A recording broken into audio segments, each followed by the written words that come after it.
Hi guys, welcome back. ఈరోజు మనం చెప్పుకోబోయే కథ కాకి మరియు కుండ. ఒక దాహంతో ఉన్న కాకి నీటి కోసం వెతుక్కుంటూ ఒక నిర్మానుష్యమైన గ్రామానికి చేరుకుంది.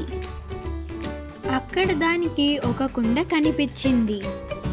ఆ కుండలో చాలా తక్కువ నీరు ఉంది. కాకి తన ముక్కును కుండలోకి దూర్చింది. కానీ దాని ముక్కు అడుగు వరకు చేరుకోలేదు. అది చాలాసార్లు ప్రయత్నించింది కానీ విఫలమైంది. ఇంకా ప్రయత్నం వదిలేసుకుందామనుకుంటున్న సమయంలో దానికి ఒక ఉపాయం తట్టింది. ఇక్కడ చాలా గులకరాళ్ళు ఉన్నాయి. వీటిని కుండలో వేస్తే నీరు పైకి రావచ్చు అని కాకి అనుకుంది. అది తన ముక్కుతో గులకరాళ్ళు ఏరి కుండలో వేయడం మొదలుపెట్టింది. కొంత సమయం తర్వాత నీరు పైకి వచ్చింది. కాకి నీరు తాగి తన దాహాన్ని తీర్చుకుంది.